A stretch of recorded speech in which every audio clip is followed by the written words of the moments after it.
Guia de estilo e instruções para a síntese de fala. Este é o início da mensagem. Comece com energia total e um tom de comando, capturando a atenção imediatamente.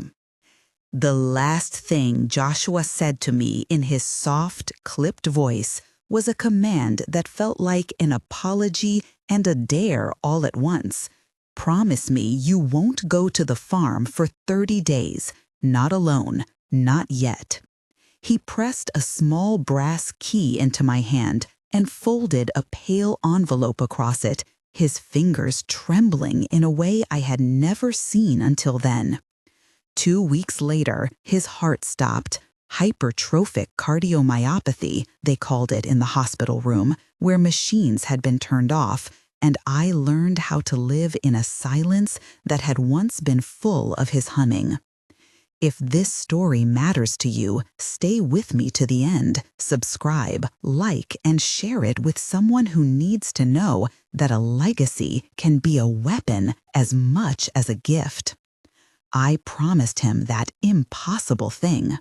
I tucked the key into my sweater and folded the envelope into my purse, and I did not go to Maple Creek Farm for 30 days. People think promises are simple. They are not. A promise is a small living thing you keep in the dark until it either softens or breaks. For a month, I lived in the house we'd shared in the small town north of Edmonton, surrounded by the ordinary evidence of a life. His coffee cup, the stack of unpaid bills he had left folded like origami, his worn leather boots by the door. Jenna came and went, her hair shorter now, less of the wild teenage defiance I had railed against for years, and more of a raw, thin-edged grief. The Mitchell brothers called. Their voices sounded like wind through dry leaves. We buried Joshua in a grave that smelled of frozen earth and cedar, and I learned that grief asks you to be ordinary in the most extraordinary ways. On the 31st morning, I drove the gravel road to Maple Creek. Snow still clung to the hedgerows in ruts of dirty gray. The sky had the washed-out pallor of late winter. The farmhouse stood where it always had, stubborn and low against the prairie, its paint flaking into stories. When I unlocked the kitchen door with the brass key he'd trusted me with, the house breathed out, horses' hay, oil warmth under the floorboards where he'd had heaters installed, the lemon soak he favored. Inside, everything was over-prepared. There were stacks of notebooks tied with twine on the dining table, canvases turned to face the wall, a scent of linseed and turpentine in the art studio off the back, my studio, he had called it when he thought he could coax me back to paint. 6 halter hooks hung empty by the stable door, labeled with names I had not heard since we had first come here: Marnie, Cooper, Sable, Finn, Hollis, and Grace. I stood in that doorway and let the sound of them, light, patient breathing, wash over me. It felt obscene to enter their world as a stranger, yet it was Joshua's plan that had made each thing deliberate, even down to the position of a chair in the studio. I found the videos on a slim black drive tucked into the envelope.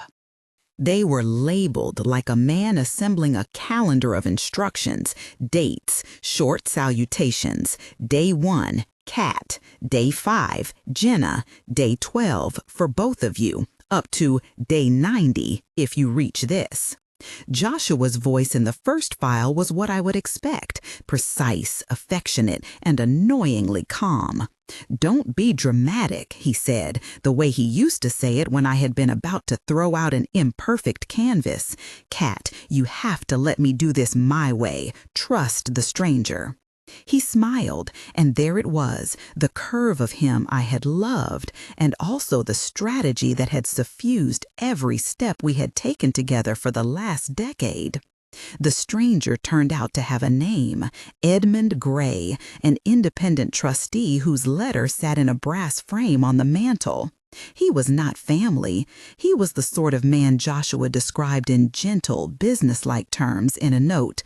A lawyer I met once in Calgary, understands will structures, impartial, not a friend who would be tempted by sympathy.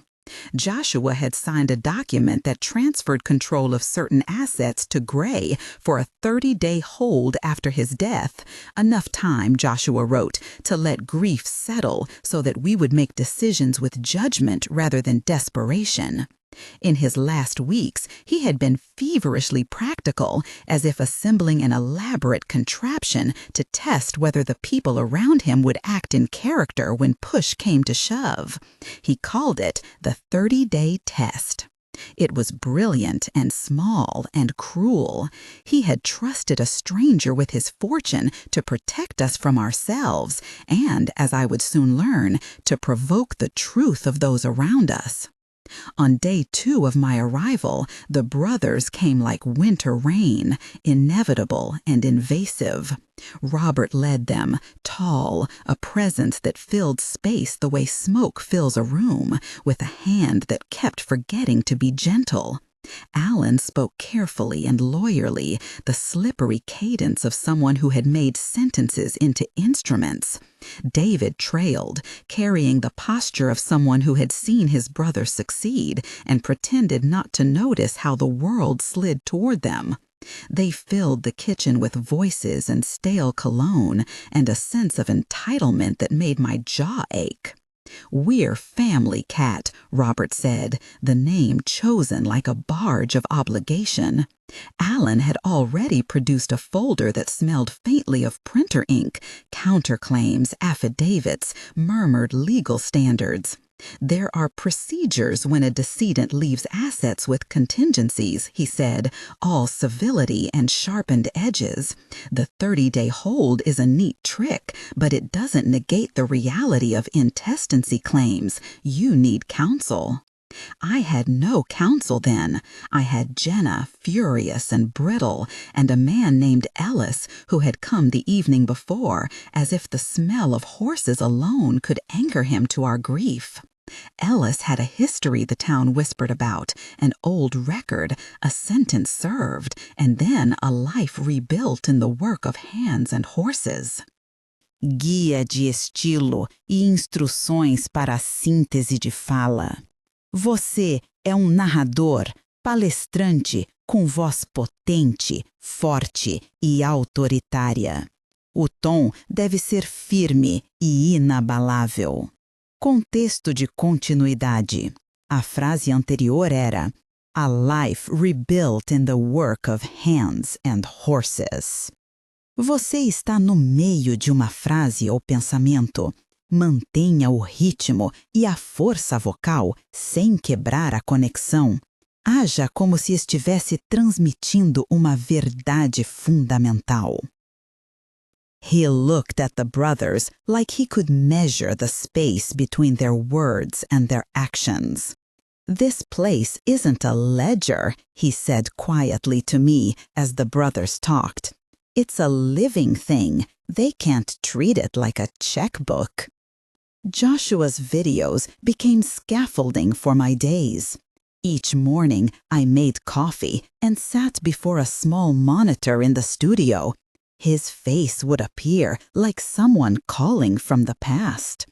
"Cat," he said one morning in a clip dated a month before his death, "there are things I can't tell you now because you'll do them the way your heart wants, not the way your head remembers. When they come, listen to the evidence."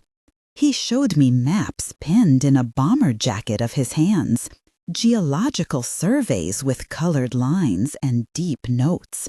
He pointed to a swath of western hills at the edge of our property, in a way that made them feel to me like once hidden corners of his mind.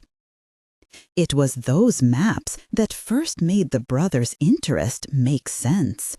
The oil men had found something in the Michel beds out there. Joshua knew it. He had spent the last 2 years quietly buying back parcels of the Mitchell land. Bit by bit, he had tethered the farm back into his hands. And he had done so quietly because he feared what the brothers would do if they knew. There are certain things greed will chase, and oil was one of them. When Alan held up a notarized copy of the will, his smile was crisp. "We can negotiate," he said. "It's better for everyone if we move fast. There's value in liquidity. You understand that, Kat." I did not. The valley had value measured in the way oats bent under wind, in the way a horse's haunch warmed a winter morning. Joshua understood both measures, and in his last letter, more than videos, more than maps, he had left us contracts and admonitions, not simply money. He had built a war room under the barn, he said, a place where he had gathered evidence, bank statements, recorded conversations, land deeds, and a ledger of the brothers' maneuvers. He had built it with the prudence of a man who had known the ground might shake. Finding the bunker felt like breaking into a sacred, private place. It was accessed beneath a trapdoor hidden under bales of hay. The smell there was dry and metallic. The space was small, illuminated by a bulb Joshua must have left on a timer. Maps rolled into cylinders leaned against a wall. A whiteboard showed timelines and names. There were thumb drives in labeled envelopes, and in a corner a satchel with bank records that showed transfers, some legitimate, some not. Joshua had been mercilessly thorough. Each document felt like a pebble tossed into the water, rippling inevitable consequences. The first document I read was a ledger with initials that matched the Mitchell brothers' signatures against a string of land sales that looked like favors turned into profit. The next was a recording where Joshua had, with his calm voice, narrated a meeting he'd had with a broker who described how the brothers had pressured smallholders into selling. I felt the room tilt. This was not just about grief. It was about the theft of a future Joshua had tried to keep safe. On day 15 of the time-stamped files, Joshua addressed Jenna directly. "Sarah, if they ever tell you they have your best interest in mind when they're asking for blood and bone, ask who stands to gain if you say yes." Jenna's face paled when I played it for her, and for a long moment she only pressed her palms to her eyes. There had been talk at one family dinner, awkward, whispered, of someone being a match for a transplant, a possibility thrown like bait. The idea that someone might leverage a child's compassion into a transaction of ownership made me want to curdle. Joshua had foreseen that, it seemed. He had arranged for medical records and donor protocols to be placed with independent physicians. He insisted that nothing be coerced, nothing taken without consent. As the weeks crept forward, the brothers' tactics took shape. Robert spoke loudly at town meetings, casting himself as a steward wronged by secrecy. Alan sent letters penned in polite legalese that smelled of threat. David came with offers, old heirlooms, recipes, the soft power of childhood memory. They proffered kindness like a ledger of deposits, but their hands were quick to sum debts. When I met Edmund Gray in his office, an austere room of books and a window that looked over a city I did not know, we did not need to exchange civility. He understood what Joshua had asked of him, to be a neutral keeper of time. He trusted me to hold the instruments of his plan for 30 days, Edmund said plainly, turning a page as if the paper were the most honest thing in the world. That's what he wanted.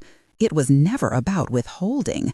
It was about giving you time to breathe without pressure. Did he tell you why a stranger? I asked, though the answer was obvious in the way Joshua had always been 2 steps ahead of us. He thought a stranger would be less likely to be swayed by grief, Edmund replied, less likely to be manipulated, or less likely to be bribed, I said. The word tasted like copper. Edmund nodded once, a small, guarded gesture. He left instructions for access if the 30 days passed without interference, sufficient to justify a legal injunction. He also left a schedule of releases, videos, documents, an inventory of assets and their purposes. He cataloged in great detail what he wanted to protect and why. Back at the farm, I learned to trust the small routines Joshua had left. The daily message before I fed the horses, the note on the easel that told me to warm the studio before I touched a brush. The first time I painted again, my hand remembered a cadence I had thought lost. The canvas was an argument with grief, a place to put a question instead of an accusation. Guia de estilo e instruções para a síntese de fala. Você é um narrador, palestrante e autoritário. O tom deve ser firme e inabalável. Contexto de continuidade. A frase anterior era instead of an accusation. Você está no meio de uma frase-pensamento. Mantenha o ritmo e a força vocal sem quebrar a conexão. Haja como se estivesse transmitindo uma verdade fundamental. Prosody. Joshua had given me brushes and panels and an entire wall of colors. If you want to leave this place thriving, he told me in a video where he puckered his brow like a man deciding how to fix a fence, start with your voice. Paint like you mean it.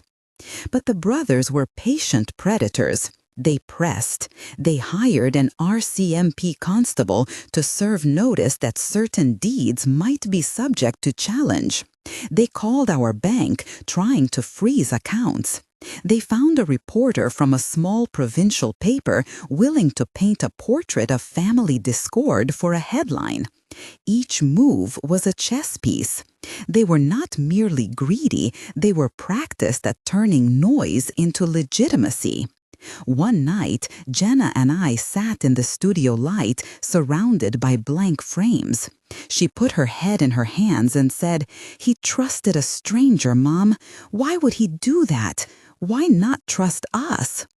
I wanted to say, because he wanted to know who you were when the night came, because he wanted to protect you from yourselves, because he loved us more than he trusted a family that had proven itself willing to take. Instead, I pulled her close and let the heat of her body against mine become a small, real thing. He trusted the stranger with his fortune because he trusted his plan, I said finally. He trusted the stranger to give us space to see things clearly. Her breath was shallow, but if the stranger hands it back, what stops them from taking it again? What if it's only a pause? Then we make sure there's something in place when it comes back, terms and a trust that can't be gutted by their hunger, I said. Joshua knew that. He built safeguards. He knew they'd try. And they did try. The first blow that felt like betrayal came not as an accusation, but as a gesture. Alan offered Jenna a sum of money to sign away her interest in the farm while promising long-term support. Immediate relief, he said. Practical help. You have to live, Sarah. Jenna, tired and raw, nearly accepted. The thought of a check that could settle debts, pay for a trip, buy room to breathe, had the kind of appeal that makes a wound numb rather than heal. I saw her there, at the precipice, and something in me animalized. I played the next video. Joshua had filmed it in the winter of his decline. He sat in the kitchen with a cup of tea between his hands and looked into the camera like a man apologizing to the future. "If someone offers Jenna money for a signature," he said simply, "ask what they want in exchange. If they ask for her body or her silence, say no. You are not for sale, Sarah. No one has the right to give you away." Jenna watched him on the screen and then looked at me as if seeing us both plainly for the first time. "He planned for me to be gullible," she said, the bitter laugh broken somewhere under the surface. "He planned for me to be loved." There was the betrayal, not simply an attempt to seize property, but an attempt to commodify kinship, to turn a daughter's grief into currency. It was uglier because it was domestic. It happened under the soft veil of supposed concern. The brothers had practiced a kind of friendliness that was transactional. They used memory as leverage and obligation as a lever. Against that, Joshua had left more than evidence. He had left allies. Ellis became the person who held the horses down in the dark while I played the videos and mapped out the ledger of wrongs. He wrote names in the margin of maps, unnatural sales, forced transfers, threats documented. He began to fix the fences as if building a boundary in the dirt could have the same moral effect as the paperwork we were assembling. "I'll keep the yard free," Ellis said one evening as we stood by the tack room, the sky bleeding purple over the western hills. "I'll keep their visits to the driveway." His voice was gravel and steady. "You take the rest." It felt like a bargain as old as labor. I would do the thinking, he would do the keeping. But thinking had weight. Each time I played a new file, the plan took shape not as revenge, but as redress. Joshua had arranged for geological surveys that showed a seam running under our western hills. He had notes addressing the ethics of extraction, clauses he insisted would bind any future operation, conservation easements, water protection, a trust to oversee environmental compliance. He had placed contact information for 2 competing oil companies who were known to bid ethically in the region and left a stern note: "Do your due diligence, no shortcuts." The first of those bidders arrived in a rental truck and a suit that looked unreadable in the farmhouse sunlight. Harrison Wells, he introduced himself, with an accent that suggested more city than prairie, said the right things about stewardship and the reputation his company had. He handed me a brochure and a card and smelled faintly of woody cologne and legal insurance. "We don't take everything," he said. "We pay fair and we abide by environmental covenants. Whatever you decide, Mrs. Mitchell, we will honor the terms you lay down." It felt like a bargaining table had been erected where once there had been a back porch. The brothers, hearing there was a legitimate buyer willing to respect the land, redoubled their efforts. Their veneer of concern hardened into a campaign. Allen filed motions that carpeted the courthouse inboxes. Robert's face appeared at my window once at dusk, and he spoke of family duty as if duty were a debt that could be collected. One evening in the bunker light, I found a file marked simply, "Day 23, if they come hard." Joshua's handwriting looped across the top. My hands trembled as I opened it. Inside was a recorded conversation, captured in his careful, precise way. Allen promising a shell company to a known broker. Robert arranging for a local counselor to push zoning changes. A ledger of payments and favors that tied back into bank accounts I'd never noticed before. Joshua had not only collected evidence of greed, he had anticipated the pattern of it years in advance and left us the means to show it. I held the USB like an accusation, and realized how small the hole felt where his presence had been. The betrayal had already happened. He had trusted a stranger with his fortune, and in doing so, he had opened a window that let us see the true shape of the people around us. The betrayal would reveal itself like frost cracking on a pond, slow and then sudden. Outside, the wind moved through the western hills as if impatient. Jenna slept on the sofa in the studio, curled under a blanket with the TV off and the videos stacked like relics in the drawer. The brothers had sent a notice that a meeting would occur at the lawyer's office the following week. Alan was confident. Robert wore his calm like armor. David called Jenna with stories of childhood and bought her coffee in a shop down the road. Even now, I wasn't certain where the alignment would fall. I sat at Joshua's old table, the bunker files spread before me like the innards of a machine. The brass key warmed in my pocket, where the promise still lived. I had a trustee in a city, a pile of evidence, 2 oil companies circling, a stable full of horses, and a daughter whose allegiance was wavering like a candle in a draft. I felt both small and enormous. Small because of the solitude of facing the brothers, enormous because Joshua had, in death, given me a role to play that required the faculties I had not believed I still possessed. I cued the next video, a file dated 3 days before his death. Joshua appeared, his hair thinner at the temples, his voice less steady than the others. He looked directly into the camera, not at it. "This is not a test of your loyalty to me," he said, and for the first time I felt him speaking to something larger than the 3 of us. "This is a test of what you will leave behind. Kat, don't let them make you small.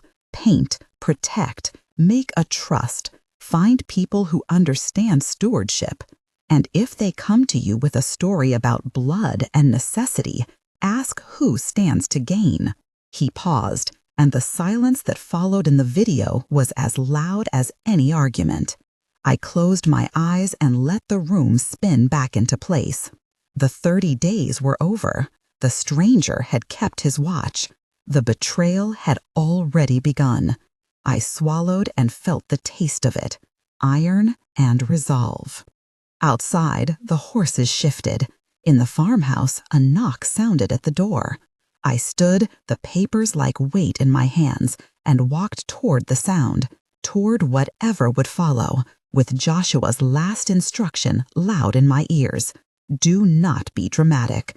Use the evidence, use the art, use the horses, keep the land. When I opened the door, Alan stood there, gloves in his hand, and a smile ready. "Can we talk about a settlement?" he asked, as if the word were a net that would catch everything. I stepped back inside, closed the door, and reached for the file labeled Day 23 again. The world had narrowed to a hinge, and on that hinge, my next move would swing not only our family, but the future of Maple Creek. I pressed play. I let the file play with the door open and Alan on the threshold, like he was waiting for a stage cue.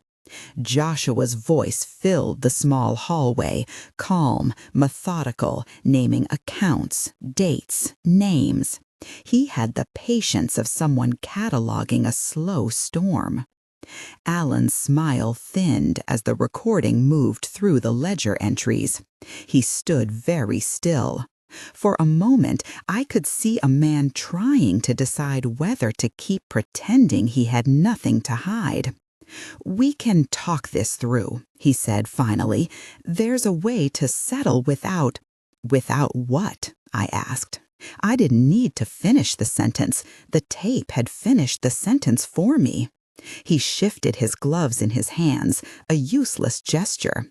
"There's no need to make things ugly, Kat. Families don't launder money," I cut in. "Families don't set up shell companies to siphon off payment from a land sale meant to save the creek.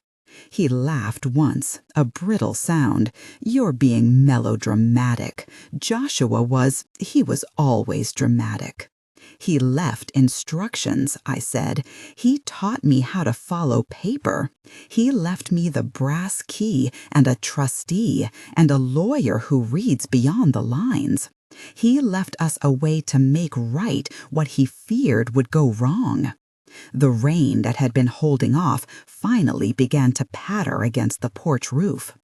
Alan looked toward the fields, toward the horses, as if they were witnesses he could not bear to face. "You don't have all the facts," he said. "You don't understand the pressures." "I understand greed," I said. "I understand what it looks like when a brother thinks his inheritance is an entitlement." He took a step forward. "We can provide for everyone. Why pull the land into a trust that lets strangers make decisions? Why bind the family to some strangers?" "Not strangers," I said. "People who understand stewardship. People Joshua trusted." The word trustee tasted like a closed door opening.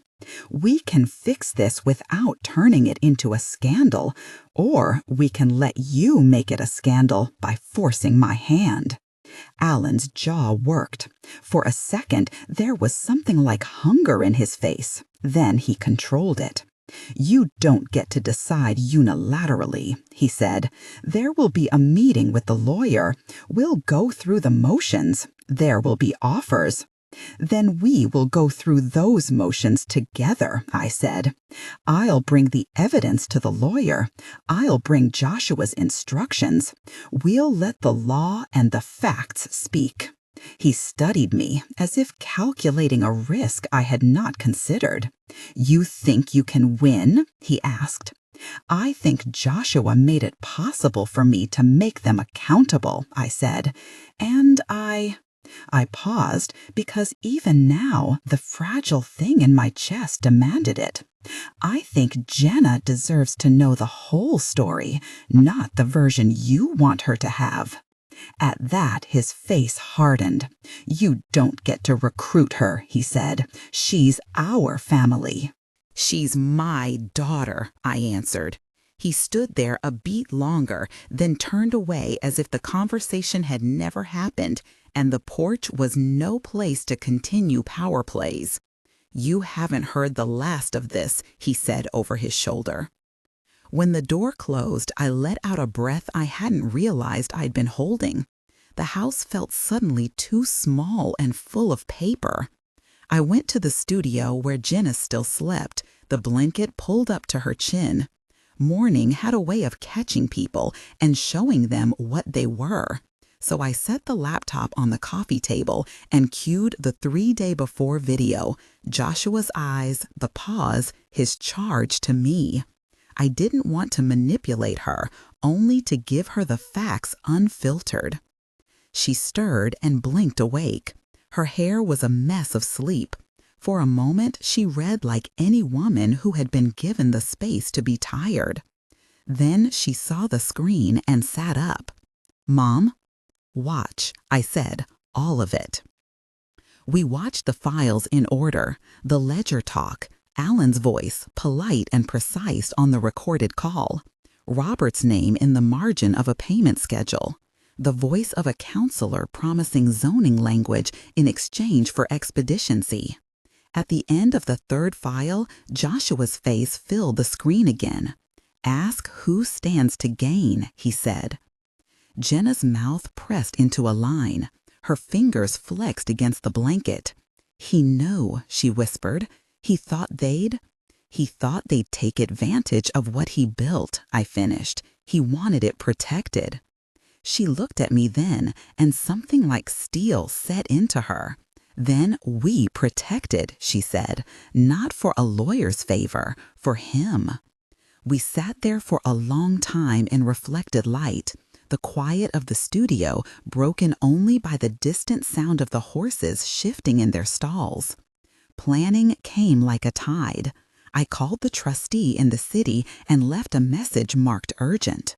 I emailed the lawyer with an appointment request and attached a short inventory of evidence, enough to make the lawyer's interest rise without giving our entire hand away. I asked a friend at the county paper, someone who still believes the point of a paper was to hold power to account, to meet me later that week to discuss public records and how to request them. Each call tightened the web Joshua had left. Each connection made the plan less a desperate gamble and more a course of action. There would be a meeting at the lawyer's office, yes, but we would not walk into it blind. We would sit with the facts on the table and with witnesses who could corroborate the ledger and with a trustee who could explain exactly what Joshua meant by stewardship. We would not be dramatic. We would be methodical. Later, when the light slanted and the farmhouse seemed to exhale, David came by with coffee he didn't mean to leave on the table. His face was open in a way Alan's never was. He tried to be conciliatory, to remind me of childhood summers and the way Joshua used to teach us to ride. "I'll let him speak, and I let the memories float by like dust motes. He left, promising to think about how to keep the peace. I knew he would think about money. I also knew, now that Jenna had seen and chosen, that we had something stronger than their promises.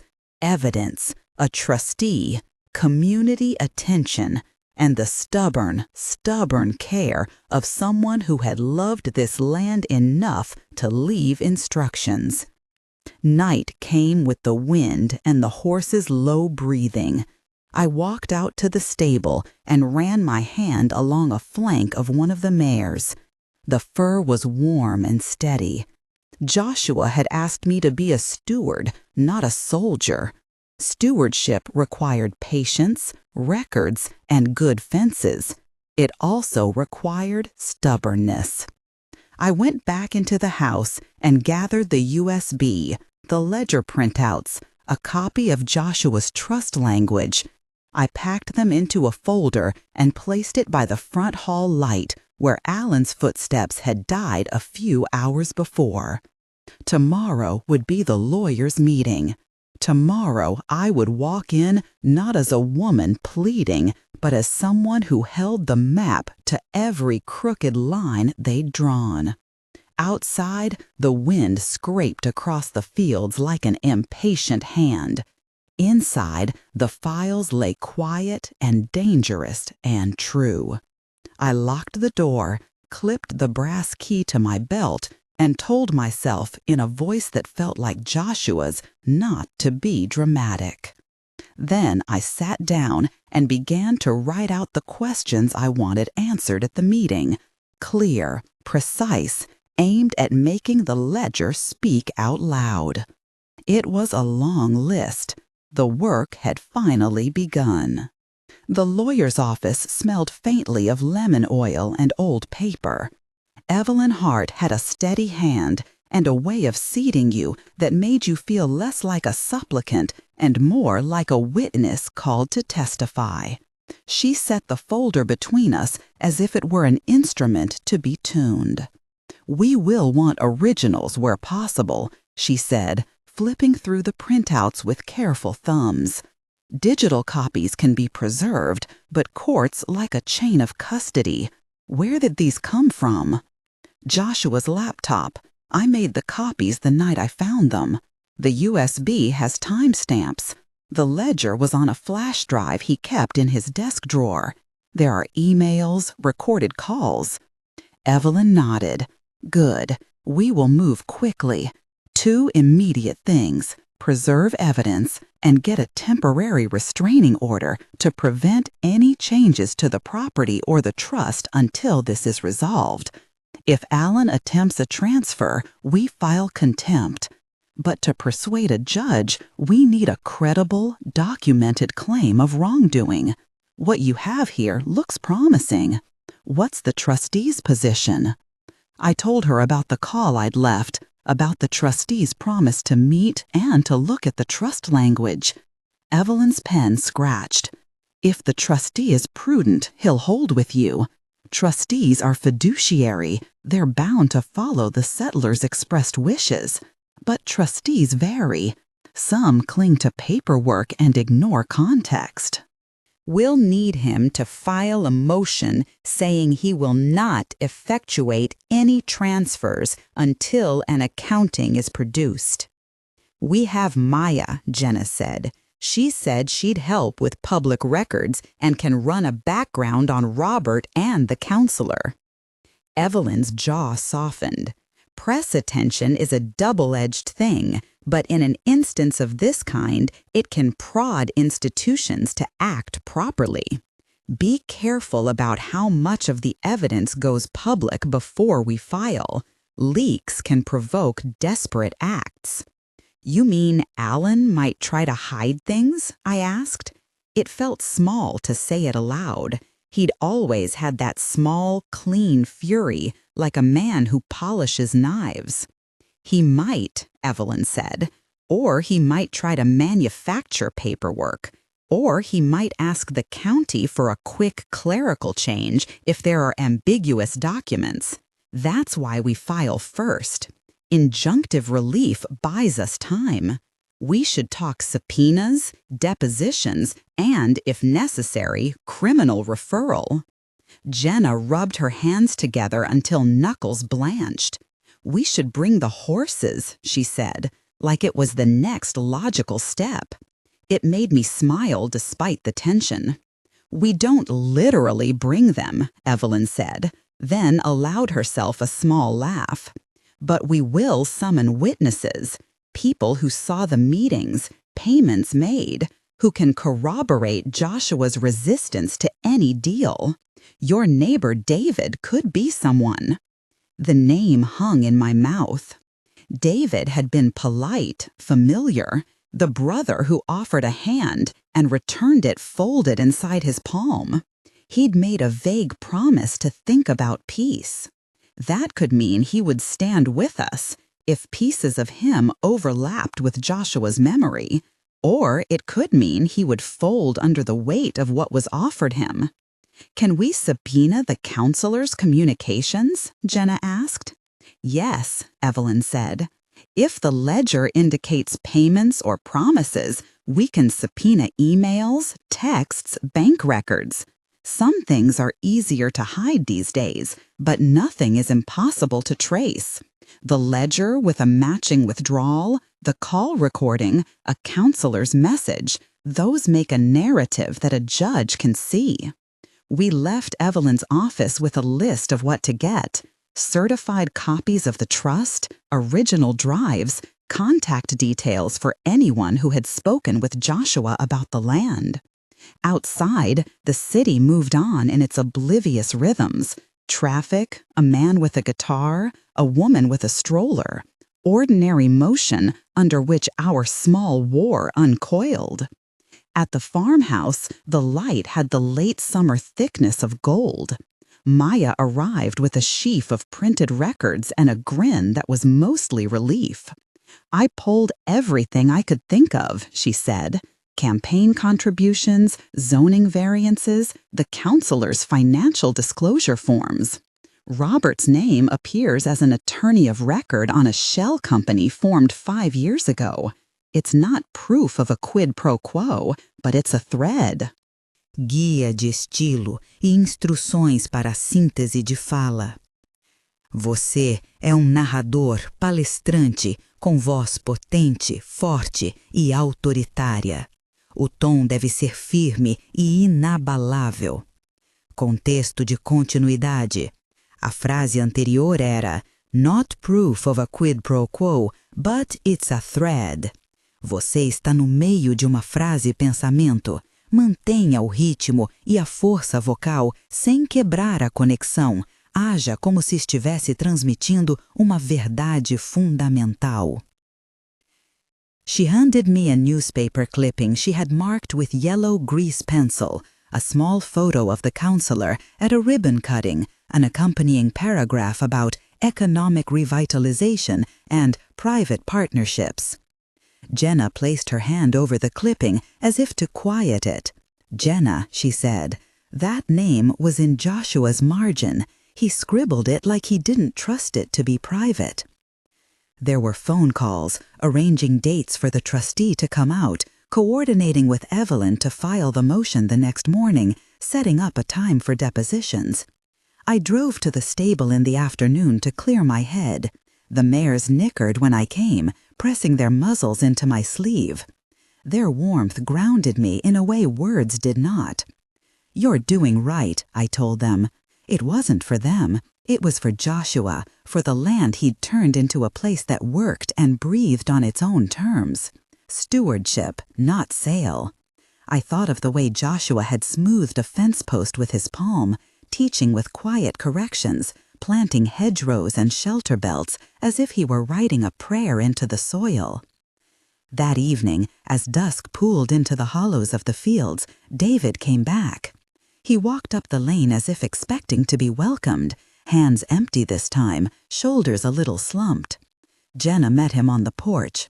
They spoke in the hush of people who have shared a history and are cautious about what flavor the future will take. "He's worried," David told me later, once Jenna had gone to check the horses. "They offered more than he's ever had. They said it was for the farm, better equipment, better feed for the animals. He thought it would help the place survive. Or him survive." David's face tightened. He loved Joshua. He does. But love can be complicated when money is involved. He didn't know about those files. If he'd known... "People always say that," I said, "but knowing is what matters now." David shifted his feet. "If this goes to court, I don't..." He stopped, searchlighted for words. "I'll tell what I know. I don't want to betray anyone, but I won't let what Joshua wanted be erased. He wasn't a man who would sell out the land. He'd have fought anyone for it." Relief moved through me like the opening of a seam. That's all I ask. The next morning, Evelyn filed the motion. The paperwork itself was a small, sure assault. Typed paragraphs, exhibits attached, a judge's name typed at the top. Within 36 hours, we had a hearing scheduled for a week out. The trustee sent a confirmation. He would not enact any transfers pending the court's decision. Alan's lawyer, sleek, terse, a man who smelled faintly of citrus and arrogant certainty, sent a letter suggesting we were rushing to judgment and that any asset changes would be in the best interest of estate administration. They would say that. They had, predictably, already drafted their polite, polished denials. We put together witness lists. Maya arranged a timeline in which every recorded call, every ledger entry, and every email received a place. She was precise down to the minute. "If you want to unspool a conspiracy in court," she said, "you have to give it a spool."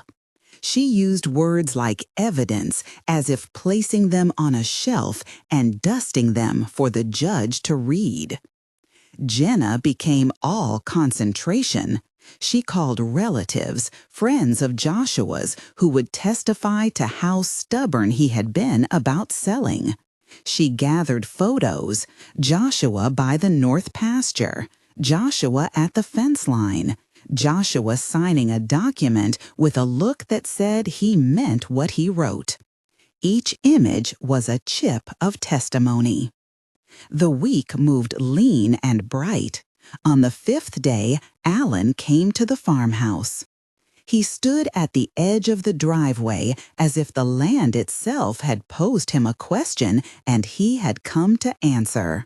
He wore the same slow, practiced smile he used to placate neighbors. Behind him was his attorney, who kept his hands in his coat pockets like a man who had nothing to fear. Alan's hair was pressed. He smelled like a different life, one of meetings and contracts, not of soil and weather.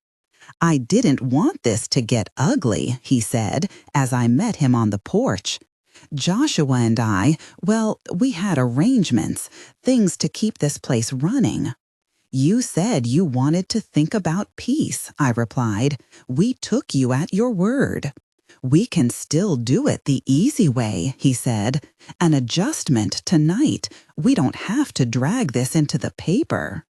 You offered what you offered, I said. Joshua made a choice in his trust. He asked for stewardship, not for expedience. Alan's jaw worked like a man trying to calibrate an edge. He's gone. He didn't leave room for the world he couldn't see. It happens. It doesn't happen here. Jenna had come out barefoot, her hair pulled back, and the hard ring in her voice made Alan flinch. Joshua wrote how to protect this land. You signed yourself as an advisor on one of his committees. You knew he was particular. He smiled like a man who would not be pinned. We both loved Joshua. There are many who can attest to that. You can attest to that in court, Evelyn said, suddenly at my shoulder. She had arrived without fuss, her presence like a hinge. If you have a counterclaim, bring it there. Threats on the porch don't hold up to subpoenas. Alan's attorney muttered something about preserving rights. Alan himself shrugged.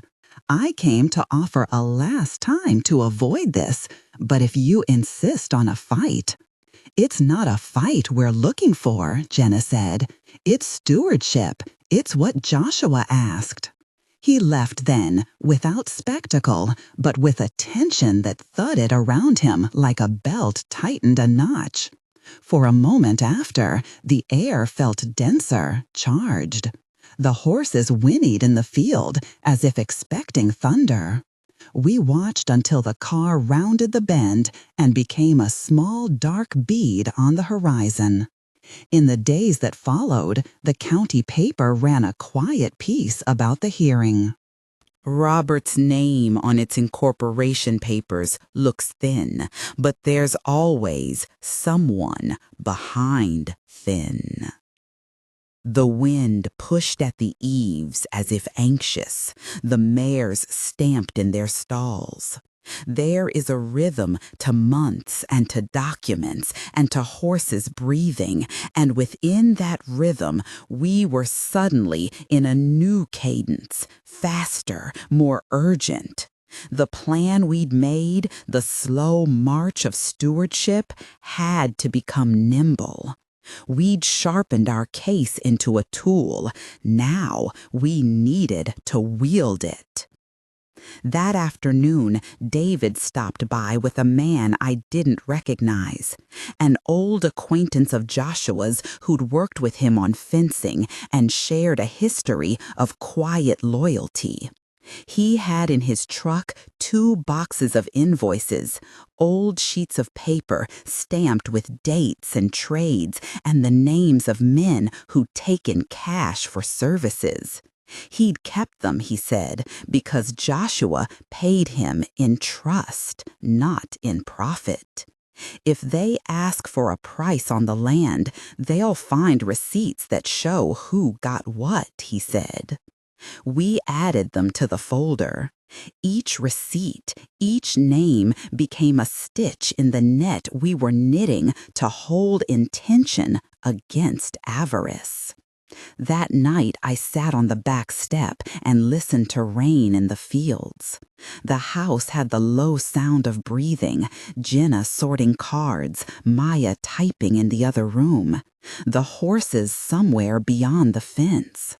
There was a tension in the air that felt like the moment before a season changes, not yet a storm, but the world bracing for the thing that will sort temperature and soil and seed.